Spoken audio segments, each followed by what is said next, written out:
I look outside at my birds and I say, thank you, God. Like I feel that, No, I genuinely do. And I often will say, I feel blessed. I feel blessed. I've traveled enough through India and other places to know that first world problems, come on. I'll always have a meal. I'll always have a place to Yes, live. So, absolutely. for me, I really mean this, an attitude of gratitude. If you Absolutely. cannot cultivate that, forget it. Hi, everyone, and welcome to Finding Your Bliss, the show that helps you find and follow your bliss. I'm Judy Librach, and you know what I love about doing this show is all the wonderful ways that we actually find our guests here on the program. And in this case, this is a great story. I found our illustrious guest at a book launch for a dazzling celebrity, and that would be Pamela Wallin, Senator Pamela Wallin, put on by the wonderful Rebecca Eckler. And in fact, there were no chairs available. It was totally packed. And this wonderful person wearing a very colorful outfit, whose diminutive stature was only outweighed by her very big and beautiful personality. And she's just gorgeous. And she invited me to sit down in the only chair that was available beside her. And I very readily and happily accepted.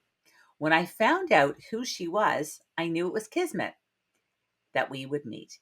So let me tell you now about Helen Goldstein, who has been called the Godmother of Yoga in Toronto by the press, and whose incredible yoga center, the Yoga Studio, which she opened on a whim, quickly became Canada's largest and most popular yoga facility.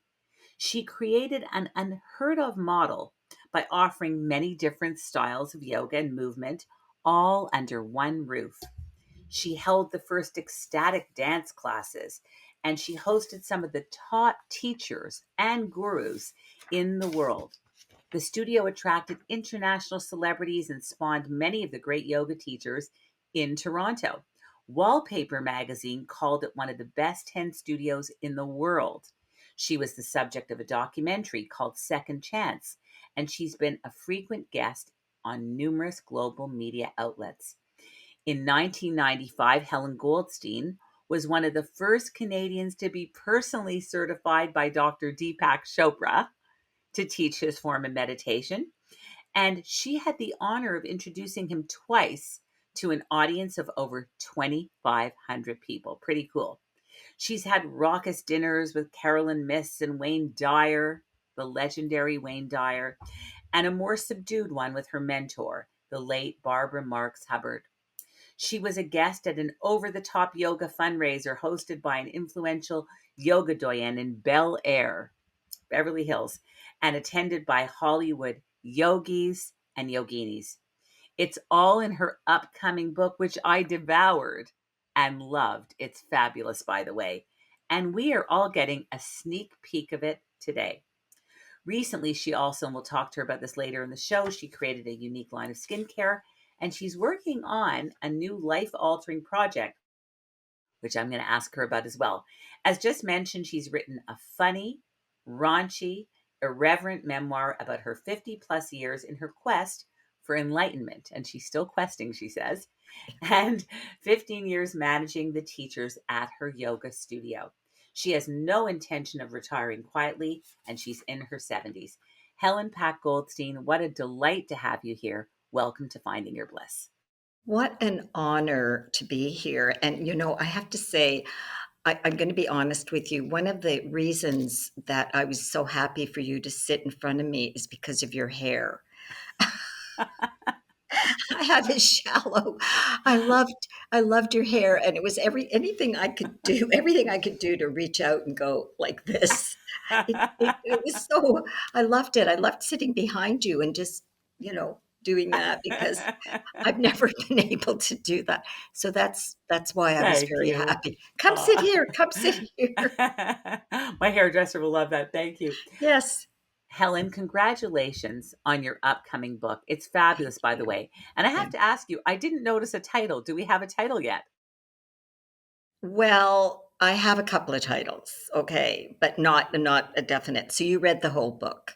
So Every word. okay, so you know that there is a title called "The Day a Stranger Blew Up My Ass to Clear My Yes. Chakras." What a story that So was. I'm thinking about that. I have an amazing cover that this beautiful Angela created. Just it's amazing. So I'm thinking about that. And then beloved Rebecca Eckler said, maybe you should go with what my mother said when I moved to Montreal and what, when I was 19 years old and like ruined her life. What will the neighbors think? What will the neighbors think? So Yes. I'm going between those two. I don't know yet. But I just want to thank you for uh, being so amazing and making a very important connection for me. So we'll see when I get it published. I will definitely put you on my list of thank yous. Oh, thank you so much. That would be wonderful. All I can say is title or no title yet. The book is fascinating, colorful, very funny, engaging, and I felt like I was on a roller coaster. I had Yeah, to stop to catch my breath. And for anyone out there who has any interest in yoga or meditation or celebrities and wants to see a behind the scene glimpse of someone who has rubbed shoulders with the greatest celebrity yoginis and celebrities that matter, from Deepak Chopra to Bikram from Bikram Hot Yoga. Helen has seen and done it all. She's traveled the world, and I mean traveled the world. We'll talk in a minute about British Airways. And she lived the most fascinating life. And I, I actually see this book as a film, Helen. It's so that's it. sprawling and epic. Yeah, And I know you've said you want Emma Thompson to play you, of or Emma course. Stone. Is it Emma Stone or Emma Thompson? Emma Thompson. I'm realistic. And can you tell us more about your brainchild? Like, I love the deities that you talk about at the beginning and at the end of the book, who sort of almost command you to do this, like whether it's a blessing or curse that you have to write this book. But you Right. did write it, and it took you 10 years to write it. But can you tell us more about the brainchild and what finally made you just do it? Um, it was just I when I started writing it, I was really, really angry and at the person who ripped me off for hundreds of thousands of dollars and ruined my life financially then. And it was not a good thing to write something when you're really angry, depressed, and miserable. And it was almost like a revenge book against the whole crap that, the yoga thing and all these false gurus and all of that stuff. So Yes. it wasn't a funny book at the time, even though it is funny now. As a matter of fact, my editor, Guy Crittenden, who is amazing, said that even on the third editing, he was still laughing out loud, even though he'd read it and edited. So I needed to take a break and get my life together and just stop being so angry because it's not good to write a book if you consider yourself a yogi, somebody who's, trying to be a better person, to want to smack somebody in the face. So it took that long, and I picked it up every so often, and I thought, I'm still too angry. I'm still too angry. So last year, I thought, and here's the other thing, Tara Green, who's an amazing tarot reader. I don't know if you know her. She's wonderful. Kept saying, "You've got to write a book. You've got to write a book." And I have a lot of friends who are, most of my friends have an awareness and they're psychic and they're healers and stuff. And where's your book? Where's your book? And then I finally said, okay, like I'm getting on in age. And but here's the funny part, Judy. Um, in the book, at the beginning of it, I talk about how I inadvertently and not on purpose wound up living in Montreal with Yes. uh, a drug addict and her pimp. And I had it edited in California first. And I was, this woman, came to say goodbye to me. I was leaving. My kids live in California. I was leaving. And my daughter was there. And she has the two children. And she lives a pretty conventional life. Yeah. And the woman who was editing said, well, what do you think about your mother living with a drug addict and a pimp? And my daughter turned to me and said, Mother, you lived with a drug addict and a pimp. And I said, "Well, just for a short time until I knew what they." I didn't know what they were doing. I was young, I was 19. And when I finally finished the book and I brought the manuscript and I said, "Do you wanna read it?" She said, "No. I know enough about you. I don't wanna know anymore." I said, "It's not all crazy." She said, "That's not my memory." So, Wow. But you were llamas, there during Tibetan Expo. You were there during 1967. 67. And you hung out with the drag queens before that was even a fashionable thing or a thing. And Yeah, I mean, you've led just like a wild child. I felt at the wild. beginning, just wild and Yeah, unorthodox, and marched to your own drummer always. But I yeah, want to go back a little bit yeah. because you had a bit of a tumultuous Oh, beginning. yeah. Your parents were Holocaust survivors, Yeah. even though you were born in Toronto, as you No, I said, wasn't. I was born in Germany. you were born in I Germany. was born Okay. in Germany, and my Oh my god. parents, yeah, like 2 years after they met. Wow, wow, wow. Yeah, And they had, and I know one of your parents, I think your father was one of 16 brothers and sisters because there were two families, and there's just so much. And you've yeah. talked about it being a little bit crazy. A And a and I little? and and even I'm thinking about the guy that got away, the love of your life, the Yeah, soulmate, how yeah, he came, and a wonderful story in the book, how he stayed with you and your family. You kind of warned him that there's going to be shoes being thrown and there's going to be a lot of action. It's not going to be like a normal household. And sadly, that you said that after that visit, when he came to stay with you and he stayed in the room beside the washroom that had the overflowing toilet, it ended. You yeah, never saw him again. And so that, like, there's a lot of yeah, hard things that happened to you, yeah, and yet somehow you survived. You were married twice, and the best thing to come out of your first marriage was your two children. You also had a fantastic nickname for your second husband, who you referred to as the husband. And you talk about how you had a really great marriage until you didn't. But even before you got married, you always led a very unconventional life. You flew to London on long weekends as a young woman and hung out at Carnaby Street, and you had yeah, your hair cut by Vidal Sassoon yeah, himself. And once you were at the airport in Montreal, Twiggy landed, causing the same kind of commotion that would have happened if the Beatles had landed. yeah, And then you talk about meeting Kenny Levy from New York, the love of your life, and all of that. And you were married twice, and you and during all this you were never conventional. So no. while you were married with these two young girls, there were people that were just moms that were bringing their kids to the park and having coffee or whatever they were doing, and you were working at British Overseas Airways. And I just want to ask you what that job entailed for so, and you would go off to work, so it's almost like your husband was the house husband and you were the primary worker and the chief, sort of, right? Well, by the time I met the second husband, I quit British Airways, because the hours were nuts, and I did, it was just my kids were 2 years old, and I wanted to spend more time with them. So Yes. I started working at a travel agency that was like had clients that were equivalent of Wall Street or Wow. Madison Avenue. It was right downtown, and all these movers and titans of the Wow. universe.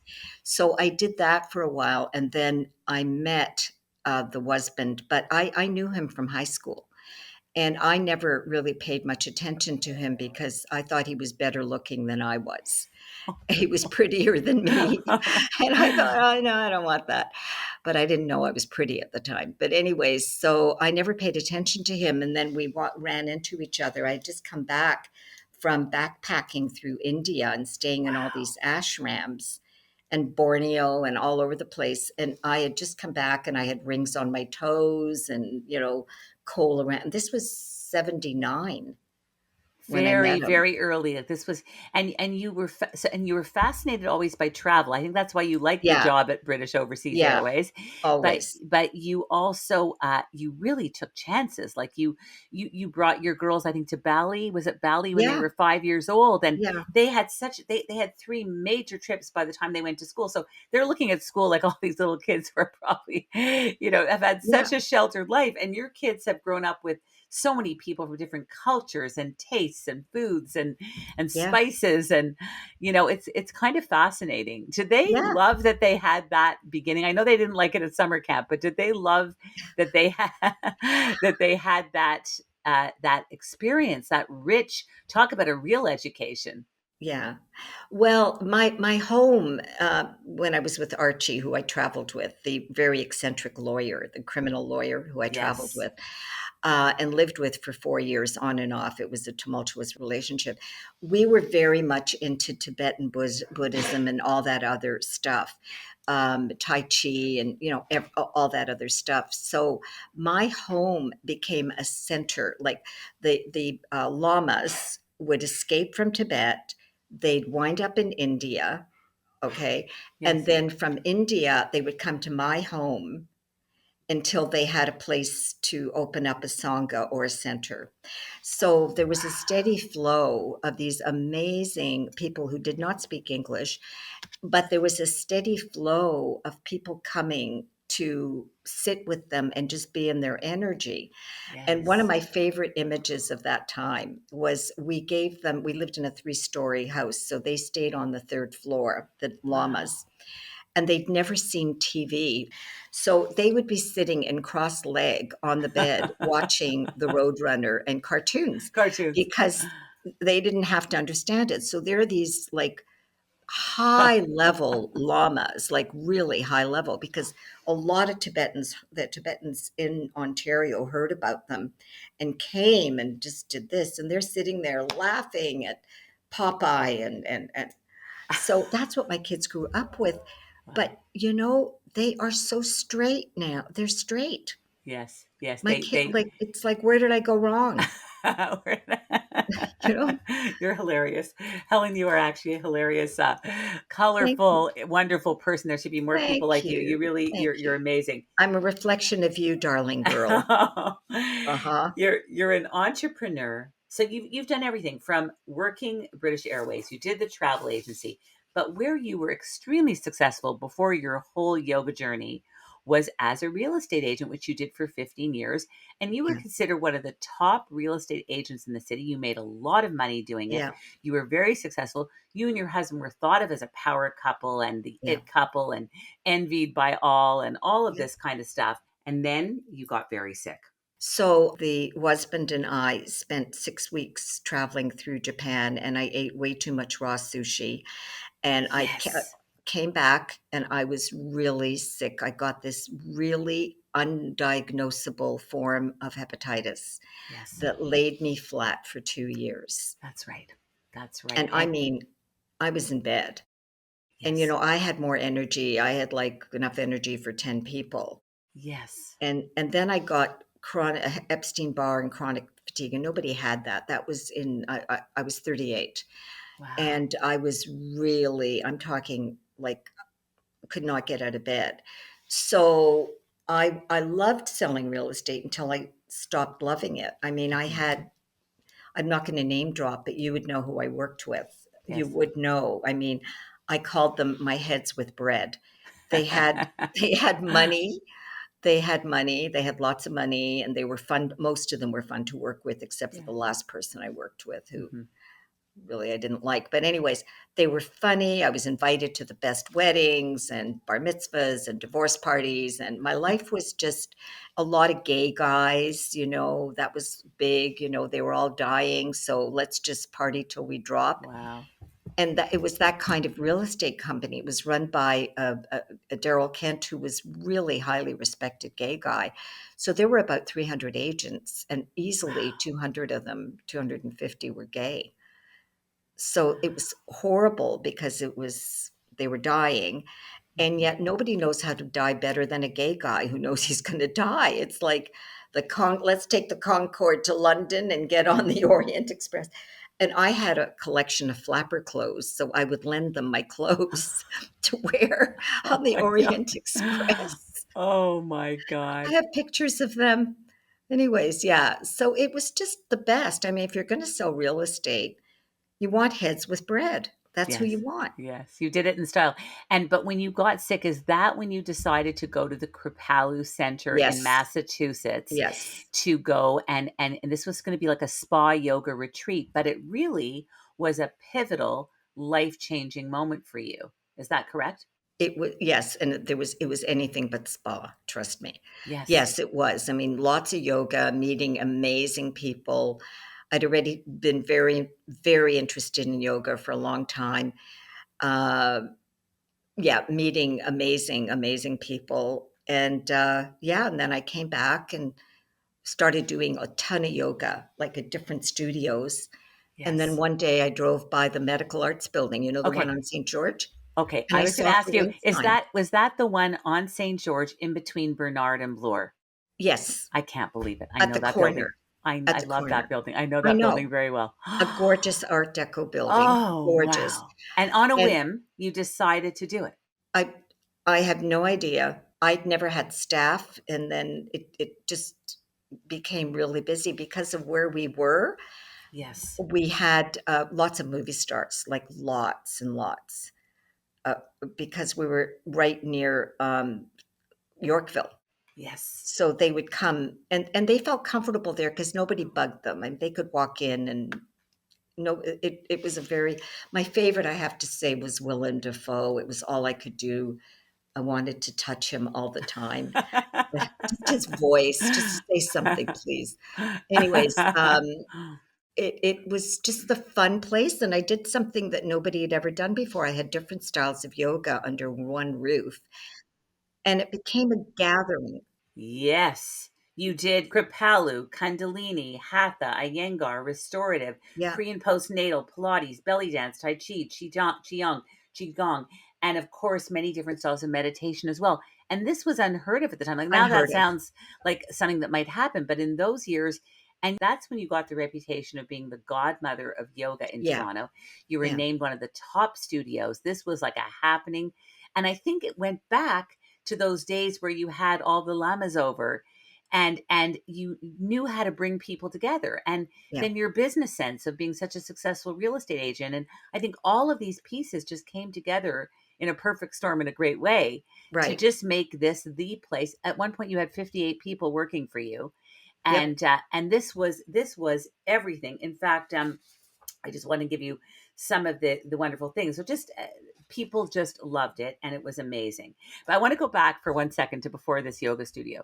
You loved this yoga so much back in Massachusetts at Crapallo that one of your chores was to clean out toilets and yes, to make beds. And your family knew, your daughters knew that you were serious because you had never done this. In fact, there was a picture of you at the ironing board, one picture of you ironing a shirt, and they took the picture because it had never happened before or since. never. And yet, No, so what motivated you so much to want to do this? Because it sounds like it was not very pleasant work. it actually was amazingly it was, even though the work wasn't great, we had a great team. So what motivated me is that I got well. Okay, I got well, Yes.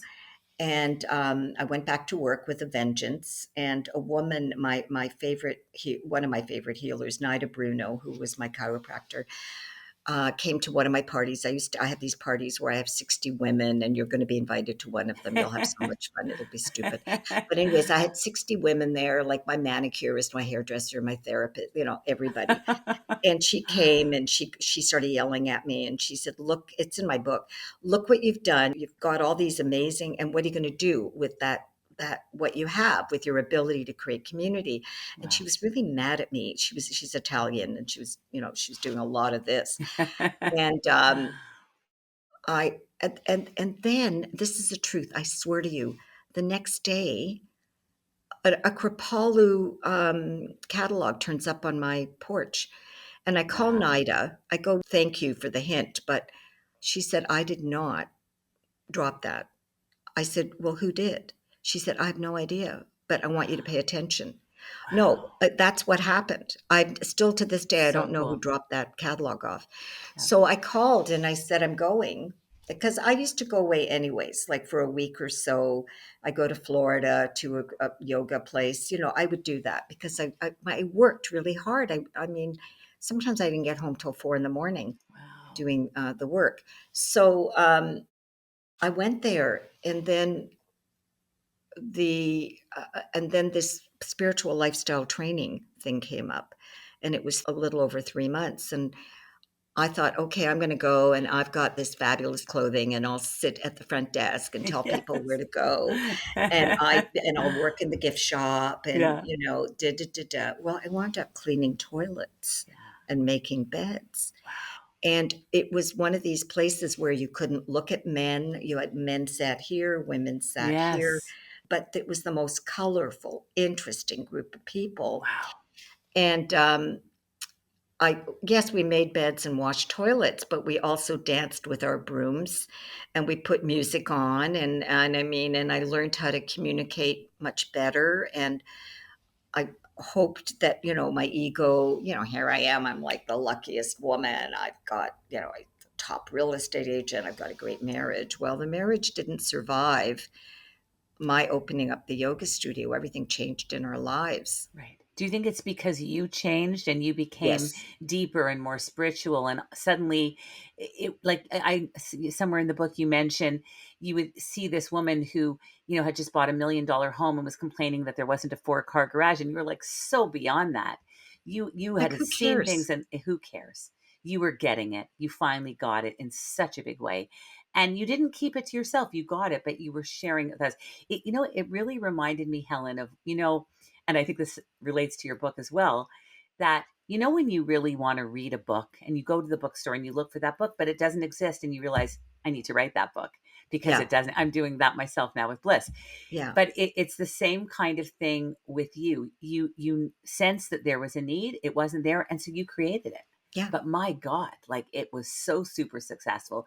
Were you scared at the beginning as you were doing it? Were you thinking, what am I Well, doing? so what happened was I was going to 3 different yoga studios doing 3 different styles of yoga, and I spoke with the yoga teachers who I really respected and admired, and I said, "This is my idea," and every one of them said, "Are you out of your mind? No teachers are gonna wanna teach there. It's the stupidest thing I've ever heard of. Decide on one style of yoga." And I said, "I'm going to 3 different places, Yes. and I want to be able to have, like, some days I wanna be loved up, so I wanna do Kripalu. Some days I wanna be smacked around, so I wanna do Bikram. I want You that met Bikram, you worked with oh, he's Bikram. ugh. I Yeah. know, he ended up not having the best reputation, but what was that like when you first met him and worked with him and learned his 26 poses and learned all of it? What was that Well, I like? didn't work with him. I met him in LA when I went to that big party that Tara Goober gave. I decided I think I'll go check out Bikram, and it was no. But I did talk to him. I talked to him, because I told him that I had a studio, and he was like, "So what?"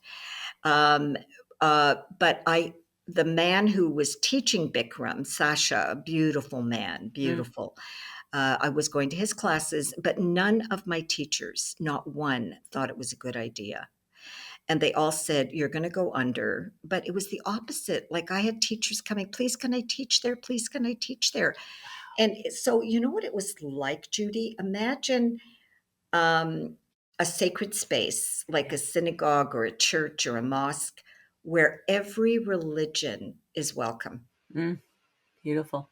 Don't you have chills? Of I have course. chills when I Of say it. course, of course. So I was just telling to my friend George, who is just a really dear friend. I said, imagine, I'm seeing a lot of intermarriage, and I'm seeing Filipinos because of where I live. Filipinos that have white. One of the parents are white, and maybe there's a black parent, and I said, that's the answer. Really, in a way, that's the answer for us keeping our civilization along open and strong, is saying we're all the same. Mhm. I remember talking to at a party this really beautiful black man, and we were talking about that, and he lifted his hands up and he said, "Do you see my palm?" I said, "Yeah."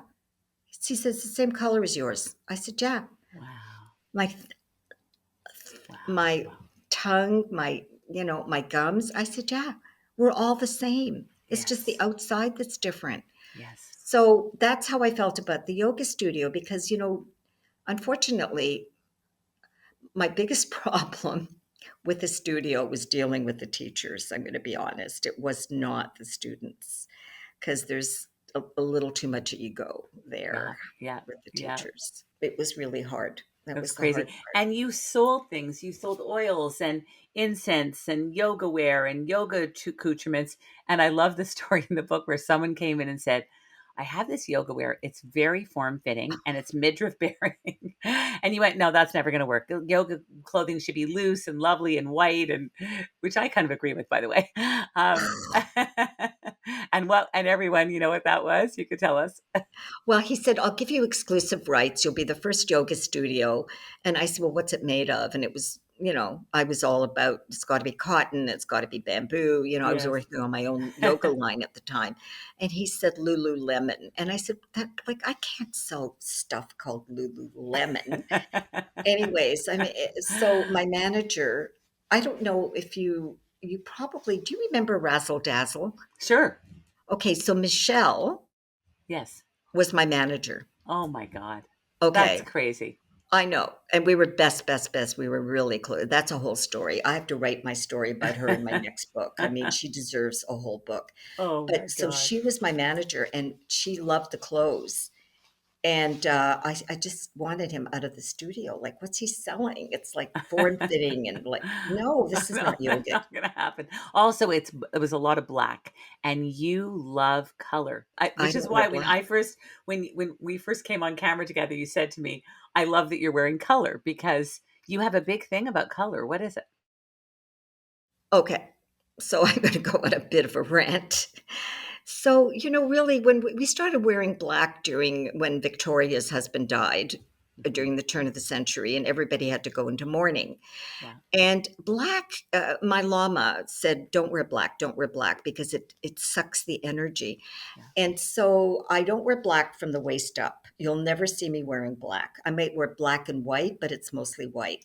yes, And I think that women, especially, wear way too much black. I think we're afraid of yeah, color. We're afraid of standing out, and especially when you get to a certain age, you believe that black makes you look better. It's more slimming. yes, I had a very interesting thing happen in California. I was just there, and one of my best friends there was showing me something that she wanted to wear to her son's wedding. Her son is a kind of a famous musician, and he's marrying kind of so there was going to be people flying in from all over the place, and they're getting married in a barn in Wisconsin, but never mind.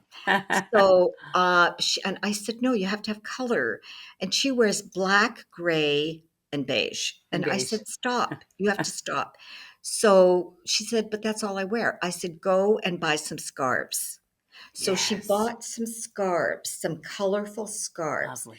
And when I saw her again, I said, "How do you feel when you're wearing that?" "I can't believe the difference." Yes, Wear it yes, around your face. You have to wear black, but wear color. And her face lit up, glowed, because yes, black is somber. Yes, there's an elegance. Yes, all of that. But, and also think about this, Judy. Black came back with a vengeance during the Reagan era when it was all power suits and women were wearing huge. Do you remember that? Like yes. huge. So it's black, power dressing. Well, we don't need to power dress anymore. No, we We don't. need to love dress with love. Absolutely. I know you talk about Iris Apfel, who just died Oh, I at love her. 103, and I loved her. And she was just a cornucopia of kaleidoscope of color, Yeah, yeah, symphony of bright, beautiful oranges and pinks and happy yeah. colors, and she wore it so well. And I know you talk about her as well. I can't believe that you met and watched Deepak Chopra teach from his throne and actually led a silent yoga class at a huge speaking engagement that he was appearing at. So instead of giving a long bio like I always do before the show, you introduced him by this wonderful yoga sequence that you were invited. What an Yeah, honor to do. yeah, And you did that twice, yeah. doing that 3-minute yoga sequence. Can you tell us more about Deepak Chopra and your connection with Okay. him? I am honored. I have to tell you. Well, first of all, I'll tell you how that happened. I was the second person in Canada, as far as I know, I could be wrong, to be certified by him in a Yes. small group to teach his meditation. Wow. And he came for his first big gig in Toronto. First, like 3,300 people. He'd been on the cover of Time magazine, and the person who was doing it, Deepak, said, "Call Helen and see if she'll introduce me." Well, he hates flowery. He's the best in the world. He hates it, that he doesn't like it. Yes. So the guy said to me, "I have an idea." He said, "Why don't you go on stage? We'll put um, we'll put a spotlight on you. Wow. There'll be total silence. You'll go on stage. You'll do a 3-minute yoga routine, and then you'll go on a podium and you'll introduce them." And I Wow. said, "Okay, that sounds like a great idea. When's he coming?" 2 weeks. I thought, okay, this will be interesting. So I had a outfit made, like a leotard, because of course Lululemon, forget it. Anyways, and one of my teachers, one of the teachers at the studio, was a choreographer, and I said, "Can you do this?"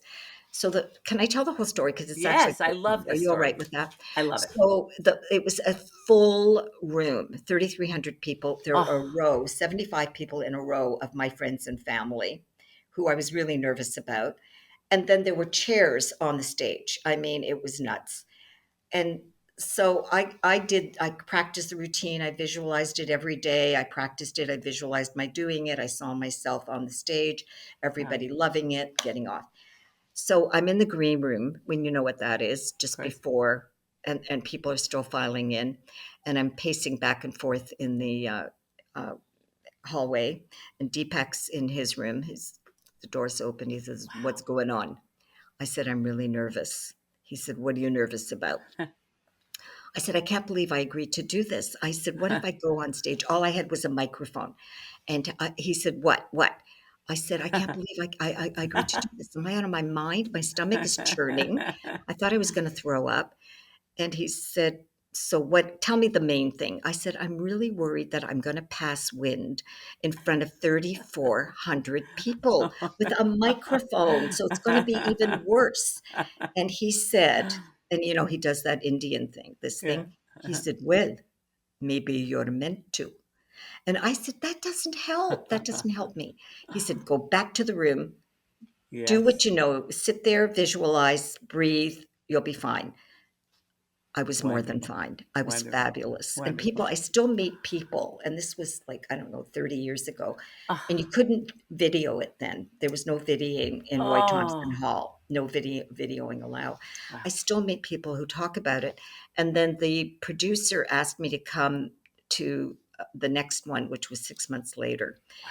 and do another one. But I mean, I'd never, when I taught yoga, maybe I had 30 people. I did not have 3,300 people.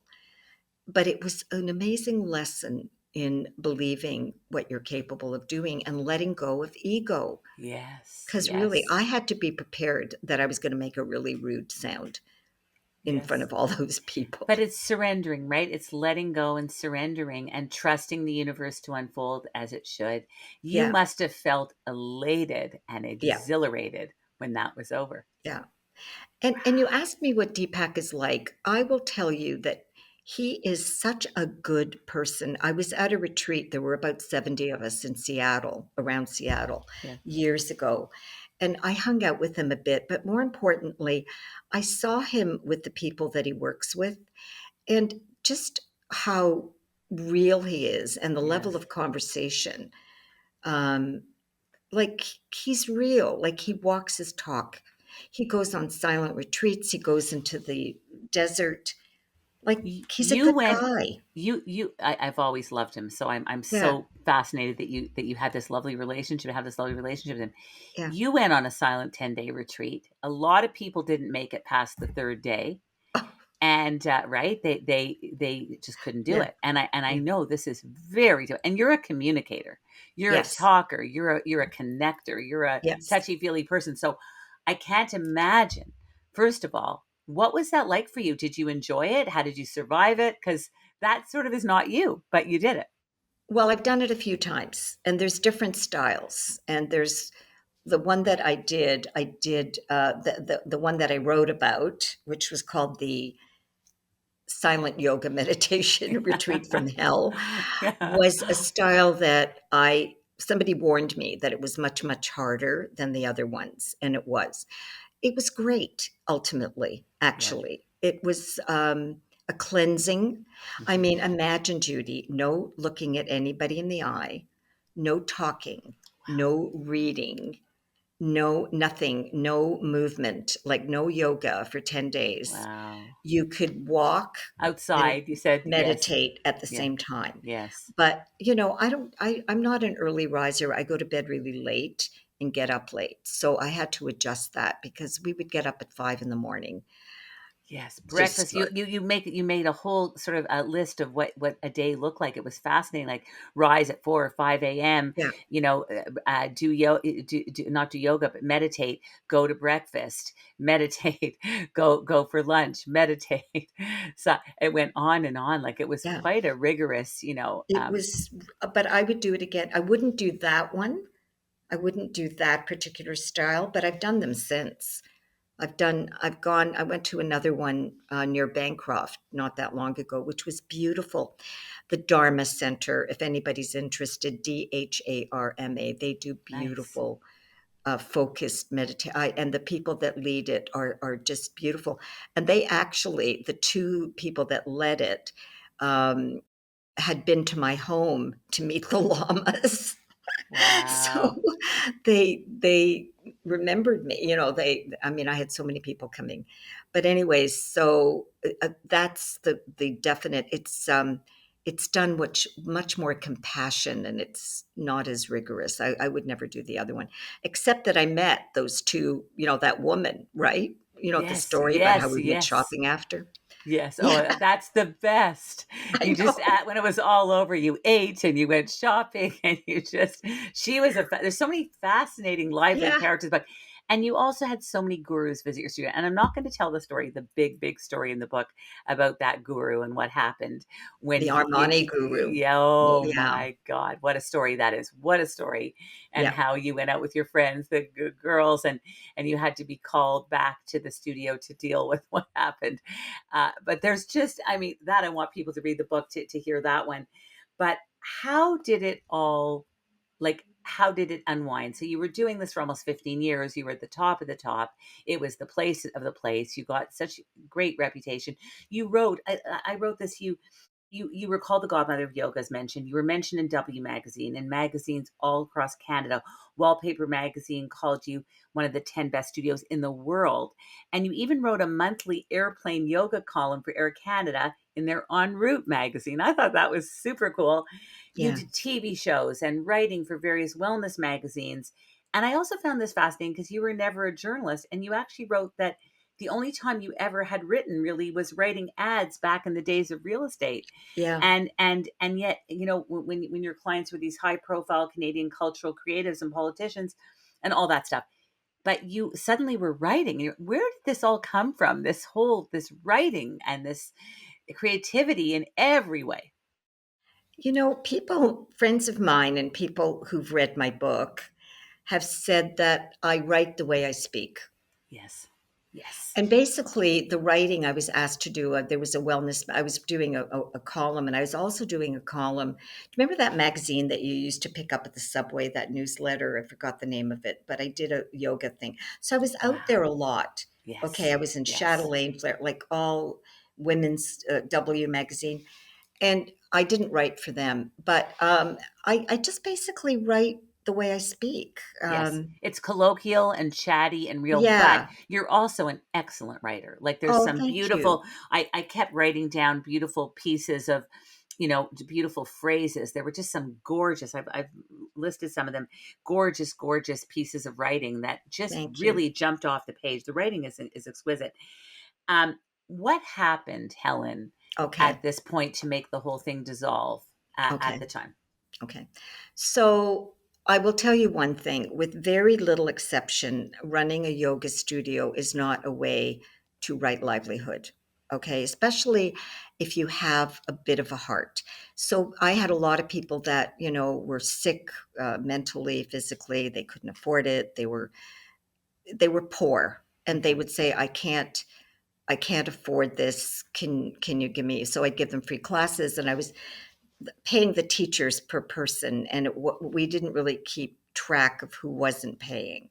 So every month, I mean, I had RSPs and I had some savings, and every month I pull money out of my personal savings. I never Wow. personally made any money in 15 years, Wow. ever. After the real estate where you made so much money, Where I right? made Like, so much money, yeah, so much yeah. money. I mean, I had, and it was interesting, Heather, I did one-on-one yoga with Heather Reisman, who, by the way, is a doll, like really lovely human being. And she was really interested in bringing more yoga stuff to her stores. So, like an idiot, I told her what to buy. So she became, because we had a store. So Yeah. she became my, what can I say? My competition.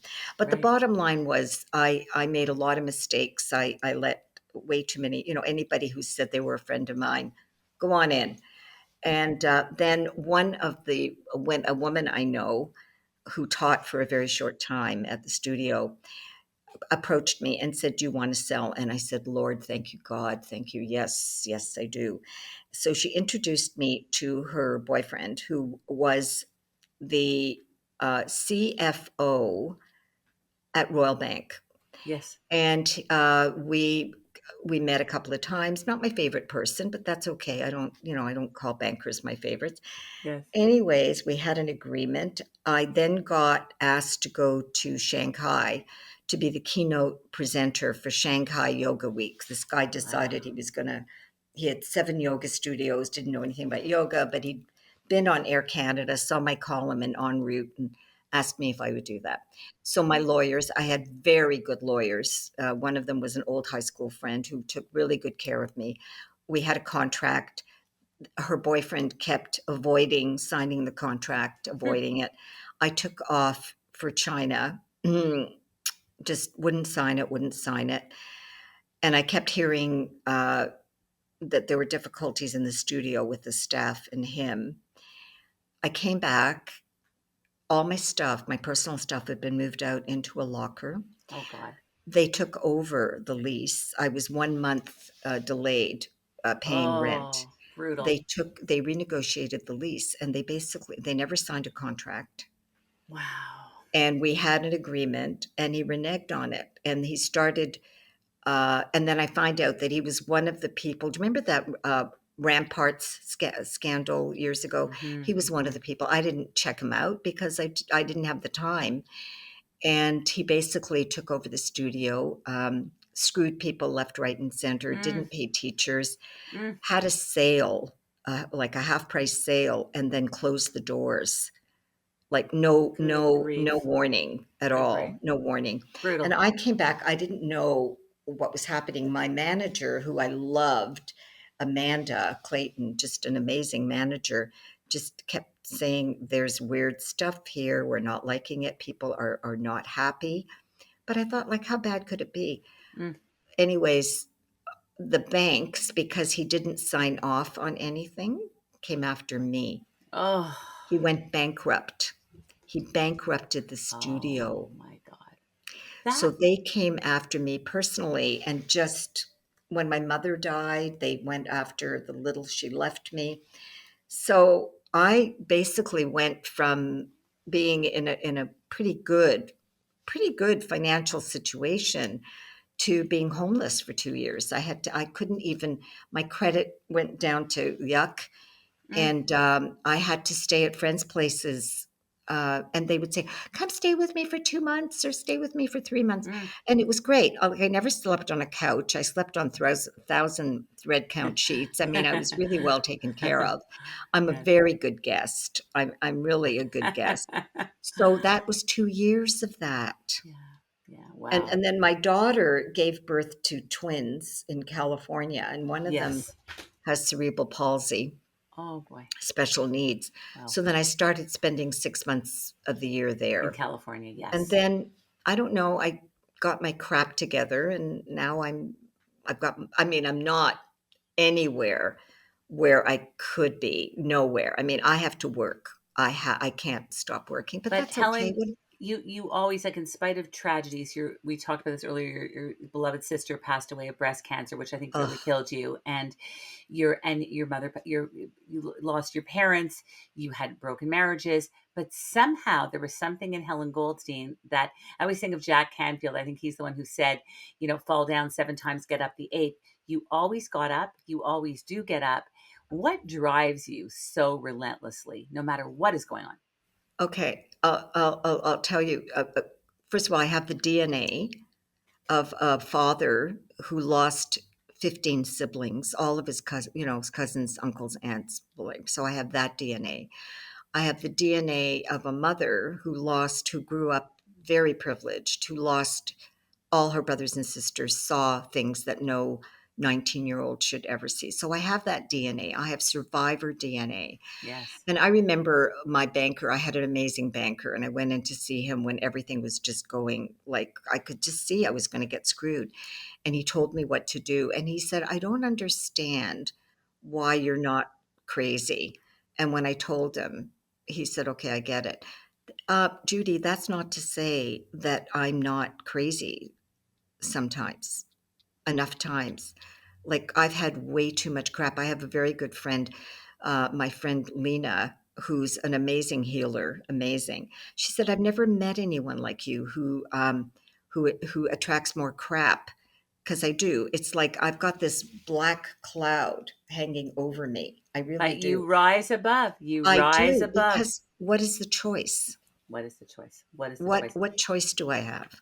I applaud you. I have to just say that I applaud you because Thank you. really reading parts of your story, I think, my God, how did this woman not only survive, but thrive and Yeah. always look at it as another challenge to climb, to circumvent, to do. And you just have a sparkle. Like you're a lover of life. Yeah, and I'll tell you, I'm living in the most gorgeous apartment facing a ravine. I have a beautiful young man living with me. We're roommates. He's George, who's been helping me. I am so blessed. I wake up, I look outside at my birds, and I say, "Thank you, God." Like I feel that. No, I genuinely do, and I often will say, "I feel blessed. I feel blessed." I've traveled enough through India and other places to know that first world problems, come on. I'll always have a meal. I'll always have a place to Yes, live. So, absolutely. for me, I really mean this, an attitude of gratitude. If you Absolutely. cannot cultivate that, forget it. Absolutely. What is happening, just briefly, because I know we're coming to the end of our time. There's so much I have to have you on again. When the book comes out, we're going to have you on again for sure if you'd Thank like. you. I'd We'd love love that. to. What is happening in the yoga spiritual world right now? I know you talk about dog yoga, goat yoga, naked yoga, ganja yoga, Ugh.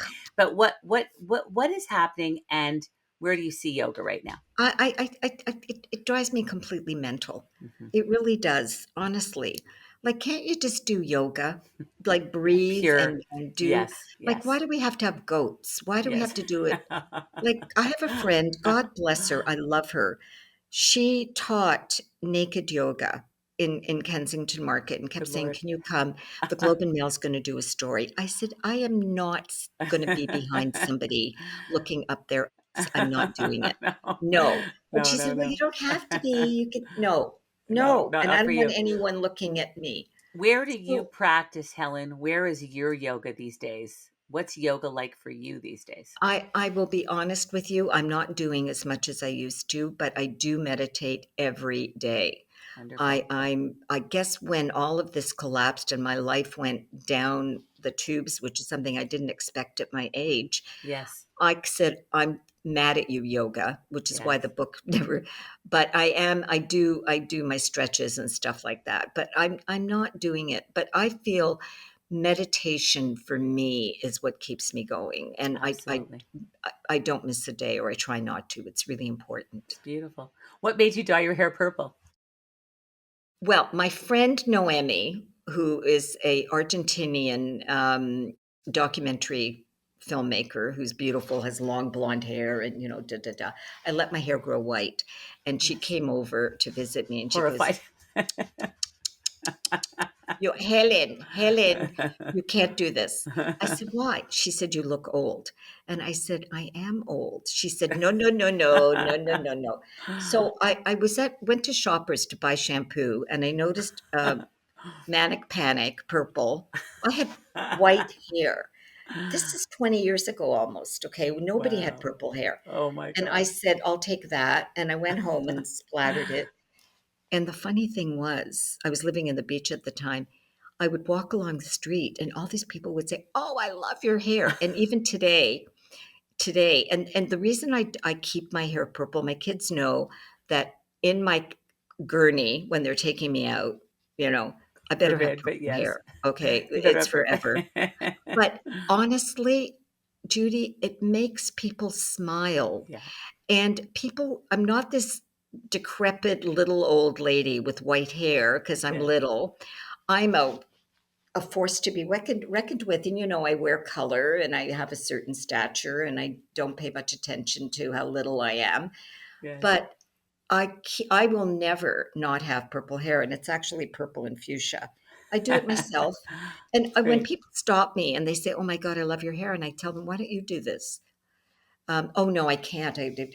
Why not? Like life's too short to have boring hair. Like why not?" Absolutely. Absolutely. So I love it, and I will. It really. Can you imagine looking in such a way that you actually make people happy, and that's Oh, what it's about. of course it is. Of course Is it is. is I mean, I'm going to give you like a huge virtual hug, Yeah. but I give yeah, you one back. I give you one back. that's all that matters. 100%. What is bliss for Helen Goldstein? Bliss is I have a few things. Being with my family in California, I love them, even though they Yes. they roll their eyes at what I do a lot. They're I mean, tattooed at 70. Hello, mother. Only people who've been in jail tattoo their fingers. What are you doing? So they worry about me a lot. But no, being with my family, I have an amazing circle of friends. That's bliss for me. That going for a walk in my ravine. I live like right on the ravine here. Bliss. And gardening on my tiny little deck and shopping at Salvation Army. Mm. Um, all of that, like hanging out with meeting great people and helping people change their lives. I mean, I Mhm. am now apparently a wise old woman and using that wisdom really in the best way without arrogance, but lots of compassion and understanding. I Lovely. just did I just did that today for a situation that was growing out of hand. And I thought, wow, I'm really skillful at this. And it's not that I took any training, it's just that I've lived long enough to know what's important.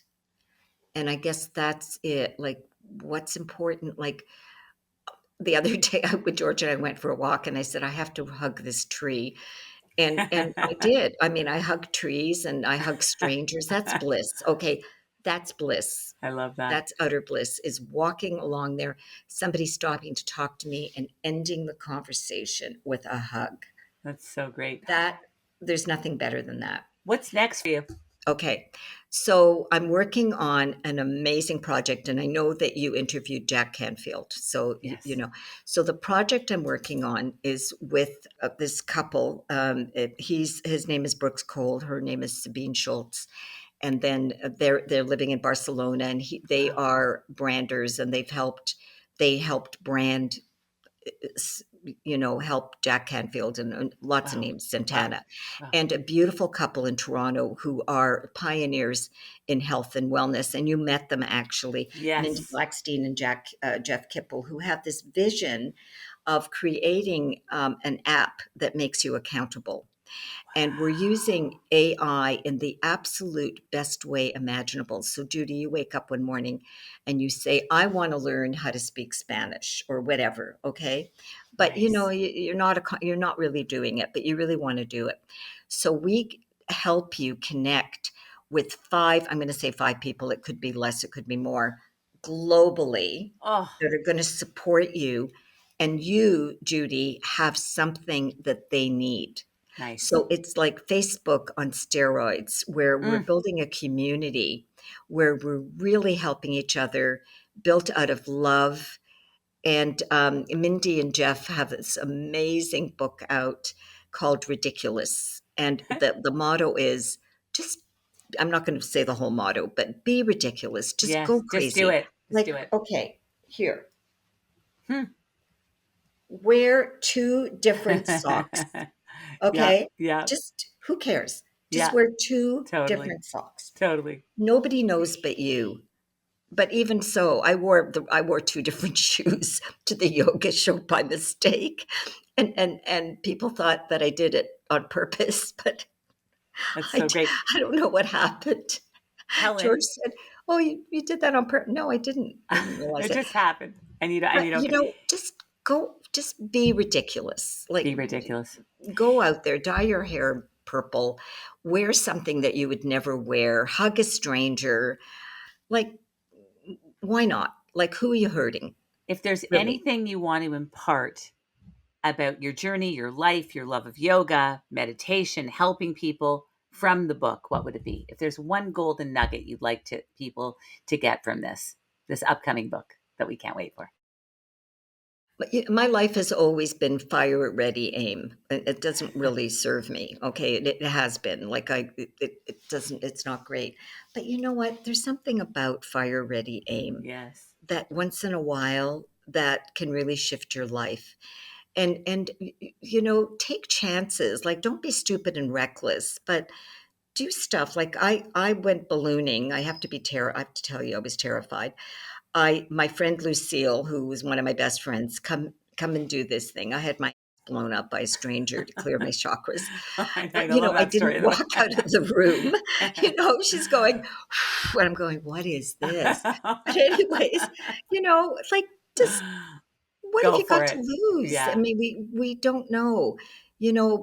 I have a friend who was walking along the street, had a stroke, and died. I mean, we don't know. You got to live. You got So to live. my life. I mean, I'm going to be 77 in about 10 No days. way. Oh Yes, my lord. yes, and You're I amazing. went. My friend Alessandra calls me one day, Bella, Bella. She's Italian. Let's go to Windsor Arms. They have a great band. So we went to Windsor Arms. I danced my guts out. It was an amazing band. And I have pictures that are so great. It was mostly gorgeous Black people, okay? And mostly, but I'm talking gorgeous models, beautiful, amazing people. I had the best time, and they lined up to dance with me. The women were saying, "Come on, dance with me now. It's my turn."